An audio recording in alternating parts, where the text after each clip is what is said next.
이게 완전히 원래 다른 자료인데 어쨌든 이번 건 더 좀 알아주셨으면 하는 거. 한 몇 년 안에 상당히 우리가 점점 우리한테 익숙한 용어가 될 것 같은 시에로. 네. 시에로라는 겁니다. 그래서 한마디로 말하면 제목은 대공황만 아니라면 시에로라고 했는데 한마디로 말하면 시에로가 신용 리스크가 정말 터질 수 있는가.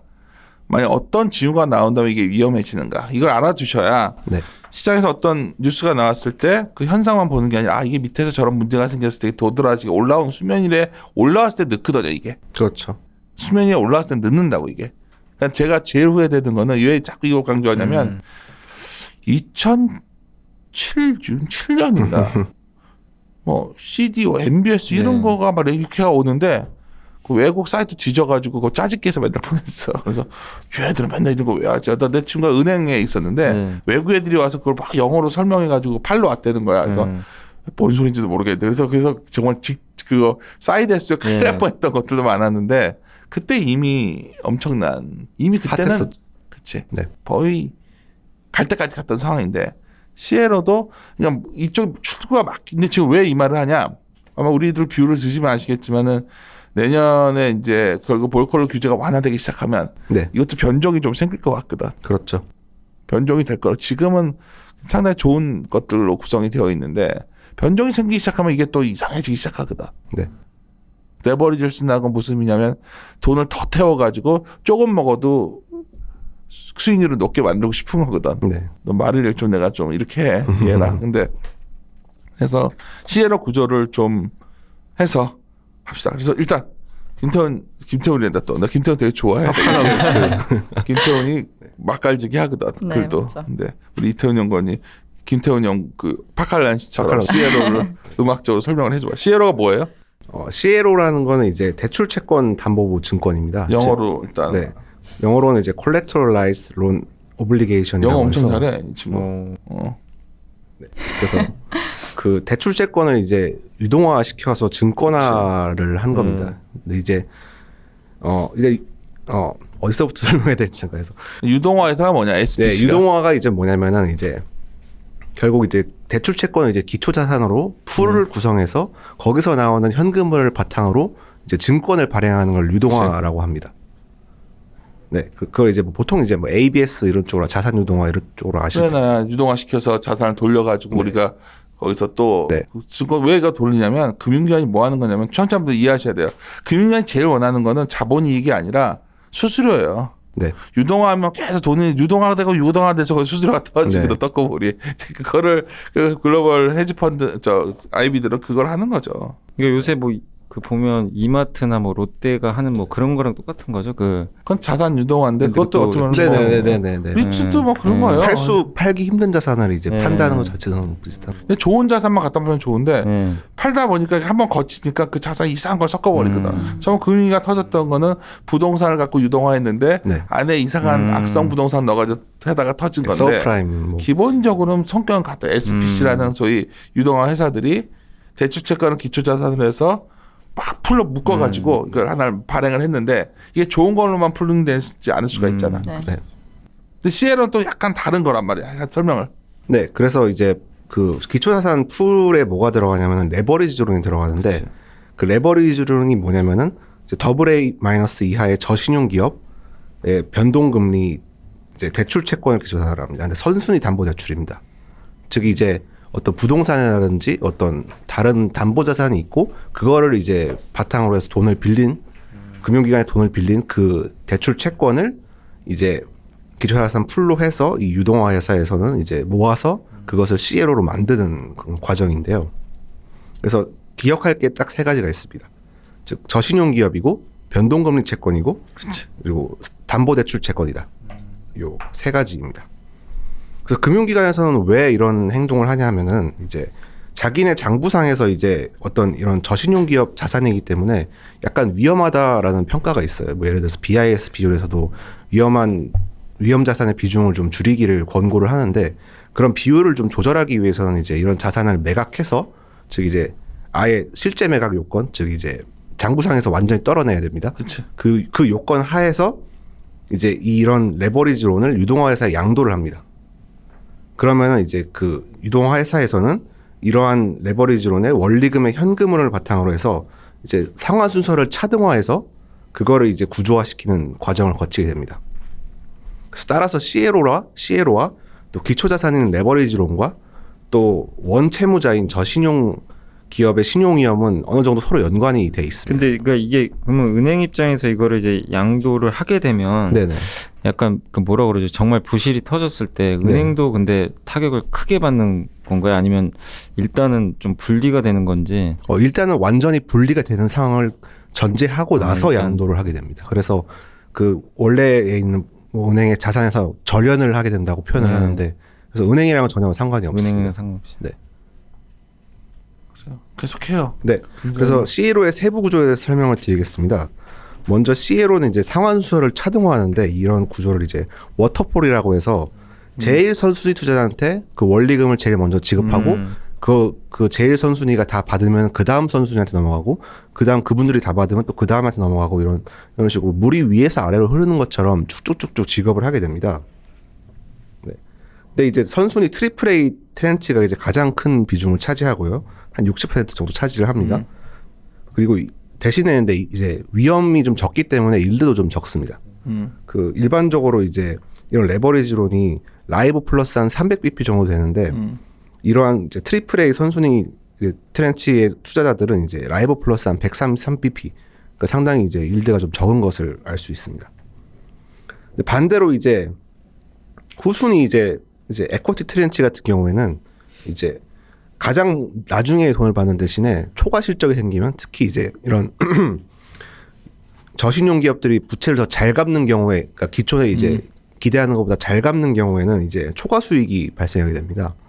그래서 손실도 가장 먼저 입지만 대신에 어떻게 보면 초과 수익도 가장 많이 받을 수 있다. 네, 하이 리스크 하이 리턴입니다. 그렇죠. 그래서 CLO의 신용 위험에는 이제 개별 투자자의 수, 또 채무자의 신용 등급, 뭐 기초 자산의 어떤 우선순위, 선순위, 뭐 후순위, 채무 집중도, 특정 채무가 더 어떤 큰 비중을 차지하지 않는지, 뭐 CLO의 어떤 유동화 구조 등 다양한 요소를 고려를 합니다. 근데 이제 설명을 들었으니까 아시겠지만 이제 CLO의 신용 위험이랑 레버리지론의 신용 위험이랑 저신용 위험의 뭐 선순위 회사채의 신용 위험은 결국 그 특성이 어느 정도 다를 수밖에 없는 상황입니다. 네, 그래서 CLO의 기초자산 레버리지론에 대해서 설명을 드리겠습니다. 일단은 전반적으로 이제 금융위기 이후에 기업 부채가 많이 증가를 하는 추세입니다. 이게 왜 이게 CLO가 중요하냐면 방금 전 때문이요. 기업 부채를 다룬 거기 때문에. 네, 그러니까 우리가 저 기업이 터졌을 때 이게 터지면 정말 네. 이게 터지면 기업이 터지는 거거든. 네, 그래서 기초자 레버리지라는 거는 사실 기업들의 부채가 상당히 늘어났고 네. 이걸 갖고서 이제 어쩌면 만드는 거기 때문에. 네. 네. 아무래도 저금리가 그런 기업 부채를 부채질하는 면이 큰데요. 이런 레버리지론의 발행 목적은 차환이라든지 뭐 배당이나 자사주 매입 같은 어떤 에쿼티 투자자한테 보상을 지불하는 용도라든지 뭐 M&A, LBO 같은 어떤 인수합병 관련해서 발행을 하게 됩니다. 예, LBO 같은 경우는 이제 기업을 인수할 때 피인수 자산을 담보로 해서 이제 돈을 빌리는 어떤 그런 기법인데 결국 이제 적은 자본으로 많은 자금을 대출할 수 있기 때문에 상당히 요즘에 많이 인기를 끌고 있습니다. 그리고 그 미국에서 이제 2016년 말에 세제 개혁을 함으로써 좀 어느 정도 규모의 경제를 갖추는 게 유리하게 됐는데요. 그런 상황에서 이제 기업들은 M&A 수요가 많이 늘어나고 따라서 레버리지론을 발행해서 이 M&A 어떤 자금을 마련하게 된 거죠. 근데 이제 그 보통 레버리지라고 할 때 이제 에비타 분의 데트를 많이 말씀을 하시는데 왜냐면 이제 그 어떻게 보면 좀 DSR 같은 개념입니다. 제가 어느 정도 소득이 있어야 돈을 빌릴 수 있는 그런 상황인데. 그러네. 네, 네. 이게 결국 간단한 거네. 네, 간단한 얼마나 네. 뭐, 영어로 쓰니까 되게 어려운데 이게 약간 이게 뭐냐 이게 DSR은 사실 느낌은 일치합니다. 그래서 이게 제가 예를 들어서 100원을 벌면은 600원까지밖에 돈을 못 빌리는 그게 거의 이제 기업 마지노선이거든요. 그러니까 특별히 이제 공시를 하지 않는 어떤 그게 이제 6배인데 그게 이제 그런 딜이 이제 그러니까 그 6배를 초과하는 딜이 지금 전체 60%를 초과하고 있습니다. 네. 많이 돈을 빌리는 상황이죠. 야, 이미 많이 빌려가지고 불안하네. 네. 게다가 이제 최근에 이제 그 기업을 인수하면서 이제 비용의 절감을 미리 반영하는 즉 에비타 애드백이라고 해서 애드백이라는 게 이제 차감의 차감 항목을 말하는데 즉 비용을 차감해서 수익을 부풀리고 그 부풀린 수익을 바탕으로 제가 돈을 더 빌릴 수 있는 어떤 그런 상황이 최근 도래하고 있습니다. 돈을 엄청 땡기기 위해서는 이제 네. 약간 편법을 쓰는 네, 거예요. 약간 이게? 편법을 쓰는 거죠. 편법까지는 아니고 그냥 뭐 이거 또 구조화 시킨다고 네, 하죠. 네. 또 이거를 네. 구조를 잘 짜면 네. 된다 하는데 네. 사실 아이비들 이거 다 이런 거예요. 아, 그러니까 내가 가끔 막 그런데 사실 정확히 모르는 경우도 많고 네. 네.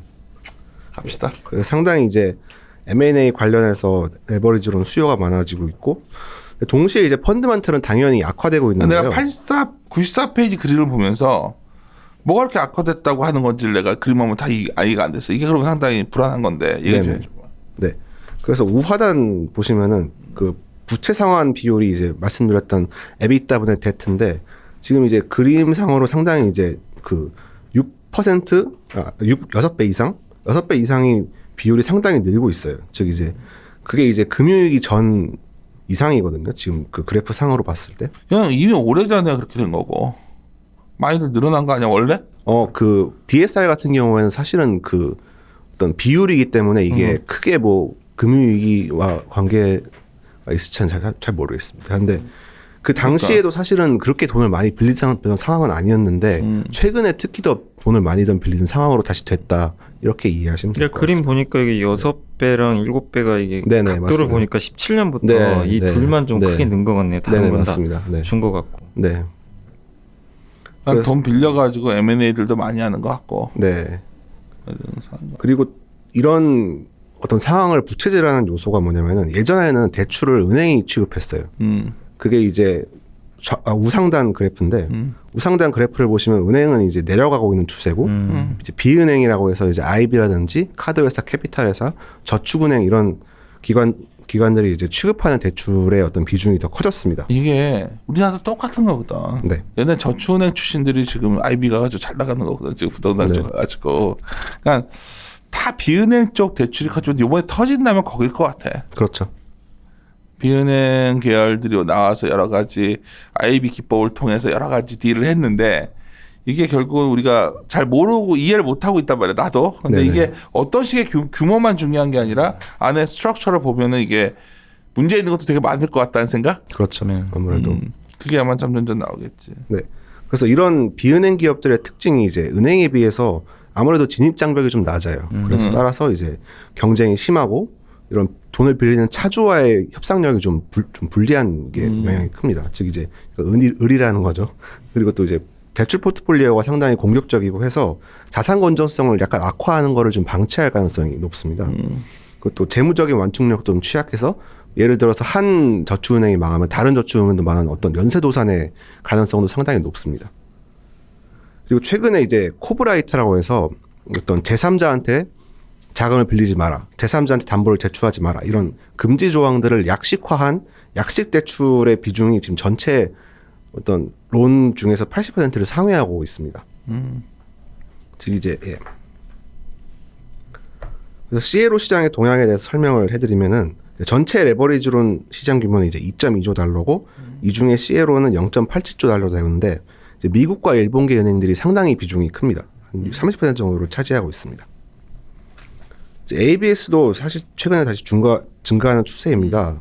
뭐 오토론이나 학자금 등 대출 등이 성장세를 주도하고 있고 이제 금융위기 이전에는 CDO가 이제 자산 유동화의 수단이었는데 최근에는 이제 이런 위기 이후에는 그 복잡성이 좀 대두돼서 CLO를 이제 로 바탕으로 해서 이제 자산 유동화하는 게 증가세가 뚜렷한 편입니다. CDO가 터졌던 거잖아. 금융위기가. 네.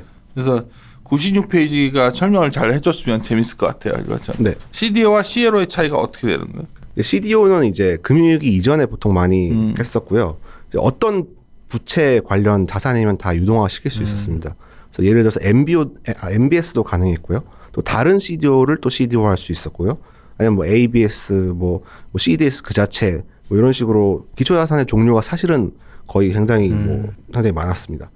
근데 반대로 이제 지금 CLO 현재 CLO는 지금 기초자산이 레버리지론과 현금 단 두 가지로 구성돼 있어서 사실은 구조 자체는 펀드와 그렇게 큰 차이가 없습니다. 그래서 아무래도 이제 CDO 같은 경우에는 합성 포지션을 만들 수 있었는데요. 예를 들어서 뭐 CDS라든지 뭐 TRS 이런 걸 섞어가지고 어떤 합성 포지션을 만들어서 그거를 또 구조화시키고 이런 좀 복잡한 경우가 많았습니다. 근데 CLO 같은 경우에는 그런 경우는 좀 적고 대신에 이제 뭐 콤보노트라든지 그런 경우가 좀 간혹가다 있긴 하지만 전반적으로는 크게 위험하지 않은 상황이긴 합니다. 네. 이제 국내 기관의 동향을 살펴보면은 역시 이제 저금리가 고착화되면서 CLO의 투자가 많이 늘었는데 2013년 말에는 이제 10억 달러에서 최근에는 40억 달러까지 돌파를 했습니다. 근데 예금은행은 사실은 CLO를 취급하지 않고 있고 이제 보험사나 자산운용사 중심으로 투자를 하는데 보험사는 보통 이제 더블 A 등급에서 한 싱글 A 등급 정도로 투자하는 반면에 운용사는 이제 메자닌 이하 등급에 주로 투자를 하고 있습니다. 근데 왜 트리플 A 등급을 안 살까를 보면은 사실은 환해지 비용 때문에 그런 건데 환해지 비용이 지금 현재 한 100bp 정도 되는 마이너스 100bp 정도 돼서 이게 제가 맨 처음에 보여드렸던 어떤 트리플 A 선순위 투자자의 표면 이자율을 봤을 때 지금 그거를 계산해 보면 라이버 플러스 한 30bp 정도 됩니다. 따라서 상당히 뭐랄까 일드 자체의 메리트는 없기 때문에 아무래도 조금 더 저 등급의 CLO를 투자하고 있는 것을 알 수 있었습니다. 이게 인기가 그렇게 높은 건 아닌가? 인기는 계속 올라가고 있습니다. 올라가고 있는데 뭐 이렇게 엄청나게 아직 절대적인 규모는 이제 전체 CLO 중에서 한 1% 될까 말까 하는 수준이라고 알고 있습니다. 그래서 은행들 같은 데까지도 막 CLO 투자 이러면 약간 불안할 텐데 아직 그런 상황은 아닌 것 같은데. 네, 우리나라는 없습니다. 근데 미국과 일본에서는 이제 은행들도 투자하는 걸로 봐서 미국과 은행은 굉장히 많이 확산돼 있는 것 같더라고 이게. 네. 프로 댓글러 좀 재밌으신가요? 아니 전체적으로 이해는 이제 어려운 용어들도 있지만 네. 그러니까 어려운 건 아니야 사실. 낯선 거지. 예, 낯선 낯선. 그게 우리 김태훈처럼 안 하고 이태훈처럼 하니까 되게 막 이렇게 되게 딱딱하게 얘기하니까 지금 점점 어려운데 땀을 왜 이렇게 흘리는 거야 지금? 아니 저도 예전에 그 이 2007년도에도 저도 여기 그 업계에 있었으니까 네. 막 CDO 그러니까 네. 저도 그때 한번 공부한 적이 있는데 네. 어쨌든 뭐 비슷하긴 한 거잖아요 네, 사실은. 약간 근데 제가 좀 놀란 게 비슷한데 많이 달라. 예. 네. 동시에 많이 달라. 네, 아무래도 사실 CDO의 가장 큰 문제는 뭐 MBS 이런 걸 얘기하죠. 이게 네. 기본적으로 부동산 자산이기 때문에 네. 훨씬 더 좀 말도 안 되는 게 많았는데 이건 기업 대출이라는 게 대출을 할 때 이미 좀 까탈스럽잖아. 네, 아무래도 네.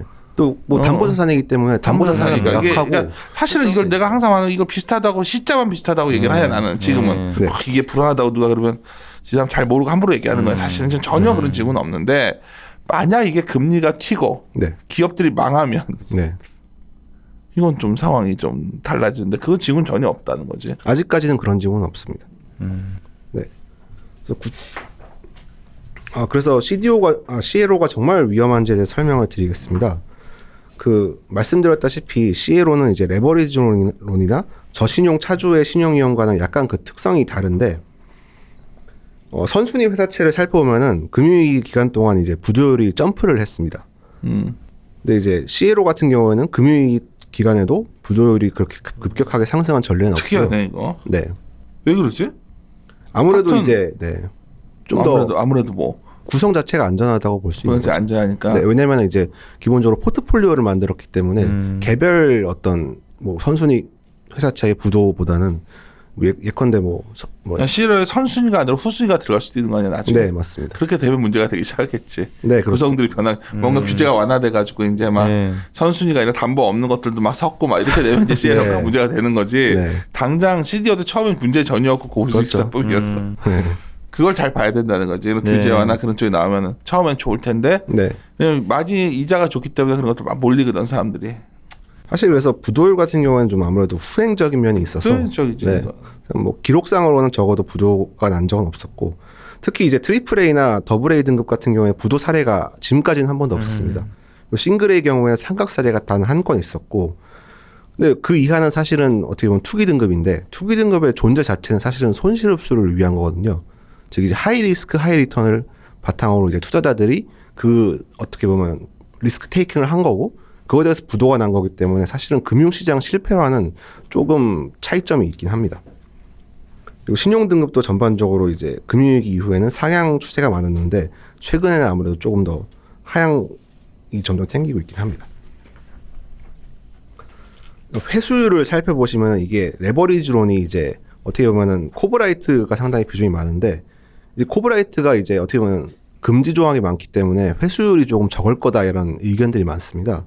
근데 실제로 살펴보니까 그렇지는 않았고 거의 이제 최우선 청구권 담보대출, 퍼스트 리안 론이라고 하는데 그런 최우선 청구권 담보대출이 지금 회수율이 즉 이제 부도했을 때 부도한 금액이 그래서 100이라고 하면은 회수한 금액이 70 정도 나옵니다. 왜냐하면 어떻게 가능하냐라고 하면 이제 담보자산을 매각해서 그 매각 대금으로 이제 회수를 한 그게 70원이다 이렇게 이해를 하시면 되는데 그게 이제 거의 코브라이트랑 다른 대출 담보대출 채권이랑 크게 차이가 없었습니다.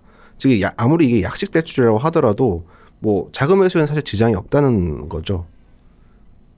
그래서 이제 사실은 이제 최근에 그 코브라이트가 많이 이슈가 된 이유가 아무래도 좀 위험할 것이다라고 생각을 하시는 분들이 많은데 제 생각에는 이게 사실 어느 정도 시대의 흐름인 것 같아요. 아무래도 론 비즈니스가 예전에는 은행에서 취급했었는데 최근에는 IB로 넘어간다든지 이런 게 아무래도 좀 더 뭐랄까 시대의 흐름이기 때문에 크게 그게 뭐 위험에 부각됐다라고 보기에는 조금 어려운 면이 있다고 생각을 합니다. 그리고 그 자본 구조상의 비교를 해보면은 예전에 그 금융위기 당시에 MBS라든지 CDO 같은 경우에는 이제 선순위 투자 비중이 굉장히 높았어요. 예를 들어서 한 선순위 투자 비중, 즉 한 AAA가 한 80%에서 70% 이렇게 되는데 최근에 CDO 같은 경우에는 선순위가 한 60% 정도 됩니다. 이게 내려갈 것 같아. 내려가면 좋은 겁니다. 왜냐면 내려가면 좋은 건가? 네, 왜냐하면 손실 흡수를 해줄 밑에 사람들이 밑에 투자자들이 많으니까. 손실 받아주는 거니까. 네네. 하여튼. 네, 왜냐면 그러니까 그 구조를 생각해 보시면은 네, 늦게 설명을 좀 해줘 쉽게. 네네 설명을 하자면은 이제 선순위 투자자는 이제 다 똑같은 순서대로 받습니다. 그러니까 뭐 이분들이 돈을 못 받게 되면 다 똑같이 돈을 못 받게 되는 거예요. 근데 이제 후순위 투자자 같은 경우에는 예를 들어서 기초자산이 부도가 나면은 그분들부터 손실을 보기 때문에 그러니까 손실을 볼 수 있는 사람이 많은 게 좋은 거죠. 나 이걸 이해 못하고 있지? 후순위가 위험하니까 맨날 뭐 우리가 뭐 스칼리어 열리면은 후순위 투자한다면 이거 하지 말지 이게 익숙하게 후순위는 무조건 안 좋고 선순위 좋고 이랬는데 그러니까 손실 흡수라고 생각하시면 돼요. 오히려 후순위가 많으면 얘들 입장에서 엄청 좋은 조건이네. 네네. 제가 선순위라고 머리가 나쁘다. 이렇게 쉬운 것들을 헷갈려요. 네. 그래서 선순위가 적어지고 있다라는 건 오히려 좋은 거다. 즉 이제 그거는 이제 사실은 금융위기보다 지금 현재가 좋긴 합니다. 그래서 이 CLO가 언제 가장 위험하게 될까를 생각해봤는데 사실은 이게 포트폴리오거든요. 그래서 어려운 용어를 좀 쓰자면 포트폴리오 이론대로 하겠다는 건데 즉 이제 어떤 기초자산 풀을 구성해서 비체계적 위험을 날려버리고 체계적 위험을 남기겠다. 즉 그 체계적 위험은 결국 부도상관계수로 표현할 수 있고 그러한 부도상관계수는 결국 경기 사이클에 영향을 받는다라는 게 제 결론이고 너무 상식적 결론이야. 네, 맞습니다. 경기 안 좋아지면 위험하는. 네. 그거를 뭐 지표를 뭐 파악할 게 뭐가 있냐는 거지 내 말은. 그래서 이제 설명을 해드리자면은 경기 확장 구간에는 사실 부도율은 낮을 수 있습니다. 근데 부도 상관계수는 높겠죠. 왜냐하면 전반적으로 갚는 이게 그러니까. 잘 이해해야 돼. 부도율과 부도 상관계수는 달라. 네. 사실은 부도 상관계수도 아니고 부도 상관계수 행렬입니다. 기초자산이 100개가 있으면 100바의 100 행렬이기 때문에. 네. 근데 물론 그 수치들은 전반적으로 다 똑같은 요인에서 바뀌긴 하겠죠. 그걸 계속 체크하면서 뭔가 이걸 봐야 되는 거고. 네. 경기가 침체기에는. 경기 침체기에는 이제 부도율 자체가 좀 올라오긴 하겠지만 부도 상관계수는 좀 떨어지는데 그 이유가 뭐냐면은 이제 취약 업종에서 보통 부도가 발생하기 때문에 예를 들어서 뭐 우리나라 같은 경우 2015년에 조선 업종이 좀 많이 안 좋았었고 선별적인 업종별로 다르다는 거지. 네. 그 특성상으로 좀 취약 업종이 생길 수밖에 없습니다. 우리가 제일 두려운 건 대공이라 적어놨지만 어쩌면 좀 어떤 위기, 금융위기적 상황. 네, 금융위기적 상황에서 예를 들어서 갑자기 부동산 가격이 폭락하면서 왔던 위기가 그런 게 위기인데 그렇게 되면 이게 이제 굉장히 뭐 다 터지는 거지 그때 되면. 그래서 이제 영란은행에서 스트레스 테스트를 해봤습니다. 뭐 항상 하잖아. 네, 맞습니다. 항상 하는데 요 스트레스 테스트 결과 이제 금융위기급 스트레스가 오더라도 시에로의 트리플 A 투자자들은 손실이 전혀 없었다. 왜냐하면 전체 14%가 손실이 났는데 그 14%는 이제 후순위 투자자들이 먼저 손실이 있기 때문에 선순위 투자자들은 전혀 손실이 없었다고 그 스트레스 테스트 결과 발표를 했습니다. 야, 그러면 진짜 이거는 되게 좋은 상품이네. 네. 선순위 같은 경우에는요.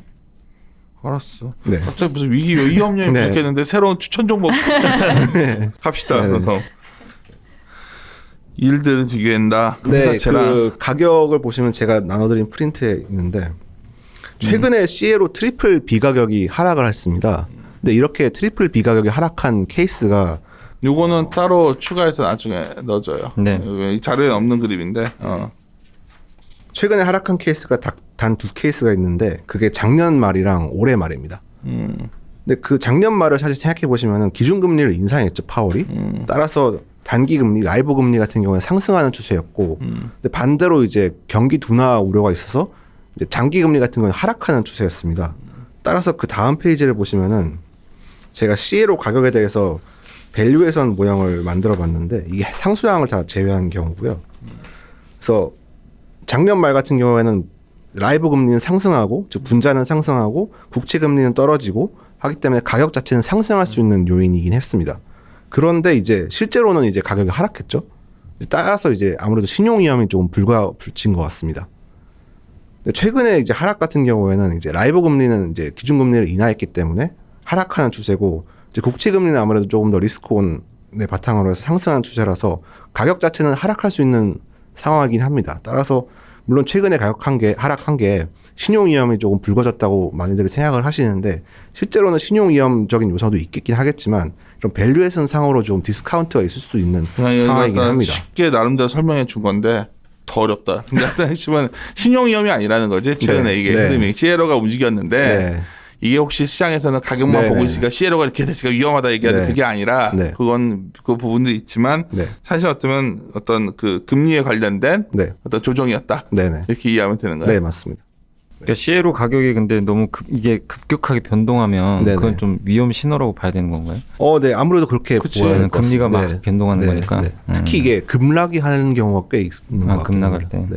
근데 그렇다고 하더라도 사실 경기 침체와 대공황을 구별해야 된다는 게 제 생각이긴 합니다. 예를 들어서 뭐 트리플 A 같은 경우에 사실 급락을 거의 안 하긴 하는데 뭐 트리플 B 같은 경우에는 이제 하락하게 되면 그거는 경기 침체다라고 보시면 되고 둘 다 하락하면 이제 대공황이다 이렇게 보시면 될 것 같습니다.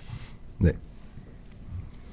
그래서 이제 추천 ETF를 소개해드리면은 이제 사실은 CLO 관련해서는 ETF가 없는데 이제 시니어론이라고 해서 그 선순위 그냥 대출, 그러니까 뭐 담보가 없는 그냥 대출을 묶어가지고 그거를 이제 ETF화 시킨 게 이제 인베스코에서 이제 나온 어떤 시니어론 ETF인데요. 어떻게 보면 CLO와 유사한 익스포저가 있습니다. 즉 이제 향후에는 저희가 이제 경기 반등을 전망하는 만큼 이제 금리는 좀 완만하게 상승할 수 있는 가능성을 고려해야 될 것 같아요. 즉 이제 채권 가격은 좀 하락할 수 있는데 고정금리 경우에는, 근데 변동금리 같은 경우에는 아무래도 좀 듀레이션이 짧기 때문에 금리가 조금 상승하더라도 어떤 가격 자체 조정은 크지 않은 편입니다. 따라서 제 생각으로는 좀 신용 위험을 좀 늘리고 어떤 금리 상방에 대한 익스포저를 줄이는 게 지금 현재로서는 투자 상으로 상당히 좋은 전략인 것 같습니다. 따라서 이런 어떤 시니어론 같은 ETF를 추천해드리고 있습니다. 원래 채권이 기본적으로 경기 안 좋을 때는 국채 사고 네. 경기 좋아지면 회사채 사고 이거 맞지 않아? 네. 너무 아마르틱하냐? 너 네, 표정이 다 날 갖다 표정이 뭐 저런 무식하게 단수화시키게 하는데 아닙니다. 채권도 같은 채권이 아니라는 거죠. 네, 맞습니다. 상당히 그래서 많이 약간 다른 위험을 거. 감수하자는 거는 뭐 경기가 좀 낮을 때 되면 이거 더 ETF 살만하다는 그 얘기 아니야? 네, 맞습니다. 경기가 좋아지면 아무래도 회사채 사면 되니까. 네, 뭐 회사채도 괜찮고요. 아니면 뭐 이런 변동금리 채권도 괜찮고요. 그렇지. 왜냐하면은 금리가 상승하면 받을 돈이 늘어나잖아요. 그래서 그것도 이해를 잘 못하셔 보통. 네네. 같은 채권인데, 그러니까 네네. 내 말이 맞지. 왜냐면 난 일반 투자 강연을 가끔 가잖아요. 네. 가서 이제 마지막에 이제 저번에 제가 여름에 그 기사도 나갔을 텐데 이제 뭐 리츠 얘기를 하는데 갑자기 딱 어떤 분이 막 그럼 리츠 아빠는 부동산 사면 되지 뭐 이렇게 해요. 뭐지 어떻게 설명하지? 그래서 당황하는 거지 나는 이제 근데 이제 다른 거지 좀. 네. 그 리츠도 다 좋은 게 아니라 네. 엄청 난리 났던 게 리츠도 사실은 그 창고들, 물류들 ETF랑 그 데이터 센터 ETF 이런 거, 리츠 이런 게 난리였었거든. 나머지 커머셜 쪽 좋지 않았어. 네네. 사실 그러니까 그런 데이터들을 좀 같이 보시는 걸 가져야 되는데 이제 뭐 리츠 하면 리츠 말고 나는 그래서 롯데 말하자면 롯데 ETF가 약간 구성 항목 이렇게 마음에 들지 않아. 그래서 이제 근데도 뭐 그래요. 결론은 그렇게 ETF 그거 소개해 주신 거죠. 네, 맞습니다. 아무래도 신용위험 쪽으로는 좀 더 보유를 하자. 네. 금리 상승은 좀 대비를 하자. 이렇게 생각을 하고 있습니다. 나는 재밌게 했는데 내가 요새 이렇게 사실 재미없게 할 때가 있고 막 혼자 신나서 할 때가 있는데 이 두 개 다 마이너스 일드의 시대와 네. 시에로 재밌는데 보통 내가 재밌으면 떨어지더라고. 네. 우리 프로데컬러가 알아서 해주시고. 프로데컬러 어땠어요? 아 저는 이제 이거 전혀 모르고 있다가 이제 CDO하고 좀 비슷하다고 생각은 했는데 약간 달라 많이. 네, 좀 다르고. 근데 제가 이제 느낀 거는 어쨌든 이게 지금 마이너스 금리고 저금리면 네. 그러니까 미국 기업들이 왜 이렇게 M&A를 많이 했나 네. 이거 딱 들어보니까 네. 좀 이해가 좀 됐던 것 같고요. 근데 네. 계속해서 이렇게 저금리 기조가 유지될 때 상관없는 것 같은데 네. 정말 긴축으로 가면 네. 이게 좀 나중에 진짜 좀 긴축이 아니라 그래서 우리가 제일 두려운 건 뭐예요 지금? 이렇게 부채가 많아. 하나 금융이라는 건 사람들이 어느 순간 네. 부채를 다 들려놔.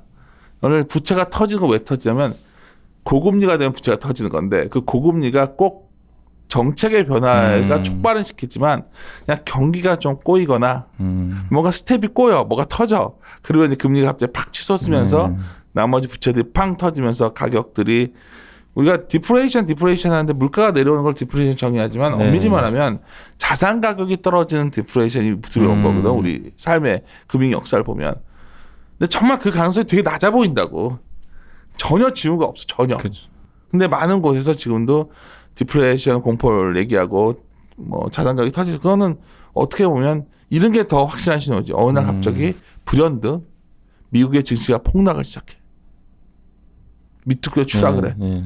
그리고 뭐 금융기관 하나가 모르고 있었는데 이제 그때 조용히 우리가 모르는 사이에 CLO 규정도 다 바뀌어가지고 온갖 잡스러운 거 다 들어가 있는데 팡 터졌어. 근데 그거 갖다가 막 우량기관들이 수익을 일드헌트를 살린다고 막 들어가 있었던 거야. 보통 그럴 때 위기 오지 않나? 저 같은 경우에는 이제 사실은 저도 이제 다음 위기가 언제 올지는 모르겠지만 아마 제 생각에는 연준에서 금리를 올리려고 할 때가 사실 제일 위험할 것 같습니다. 최근에 네. 그때 그 레포 금리 폭등이 저는 그냥 단순히 일어난 게 아니라 아무래도 좀 유동성이 꼬이는 과정에서 일어났다고 생각하는데. 비관론자고. 그 네. 일시적인 그 꼬임을 갖고 저렇게 확대해서 같이 저는 일시적이라고 생각하지 않습니다. 그게 부정적이라고 왜? 보는데. 그 재산의 문제 아니었어? 어떤 점에서? 저는 초과지준금 자체가 지금 어떻게 보면은 이제 경기를 좀 확장시키는 데 있어서 상당히 좀 많은 기여를 했다고 봅니다. 그래서 따라서 당연하지. 이거를 초과지준금을 지금 줄이려는 지금 연준의 시도가 어떻게 보면은 좀 기업들에 있어서 좀 부담으로 좀 다가올 것 같아요. 그래서 혜영이 생각은 어때? 저는 일시적으로 약간 자금이 약간 뭐 우량 뭐 은행이라든지 그런 금융기관에는 많지만 좀 반대로 좀 작은 소형 금융기관이 적게 가지고 있어서 약간 자금이 꼬이면서 발생한 걸 생각했거든요. 네. 그렇게 생각을 했고. 근데 아시다시피 이제 그 위기라는 게 그 어떤 균열이가 있을 땐 잘 모릅니다. 즉 이제 제가 비유를 하는 거는 컵에 있는데 이 컵 같은 게 제가 들여다볼 수가 없는데 물은 자꾸 따를 수 있어요. 물은 자꾸 따를 수 있는데 결국 넘치게 되는 건 그 물 한 방울이거든요. 그래서 제가 볼 때는 그런 어떤 너는 징조가 천성이 나타나고 채권쟁이야. 징조가 이놈의 나타나고 비관론자들. 채권이 경기가 망가져야 돈 번다. 나쁜 놈들. 내가 너 천성이 채권쟁이야. 말하는 톤을 보니까 이런 분노에 내가 물을 알려다가. 네. 근데 물론 그때 아니 굉장히 그걸 갖고서 지금도 해석이 분분하거든. 네. 왜냐면 갑자기 이렇게 팍 네. 나와가지고 너무 당황들 한 거지. 근데 바로 진정됐잖아. 그렇죠. 근데 다시 재발하지 않으리라는 보장은 없습니다. 지금 나쁜 놈이시네. 괜찮은데. 더 이상 하다가 쌍욕 나올 것 같으니까 끝냅시다. 네. 예. 마무리 짓도록 하겠습니다. 예. 이리오너라, 이리온.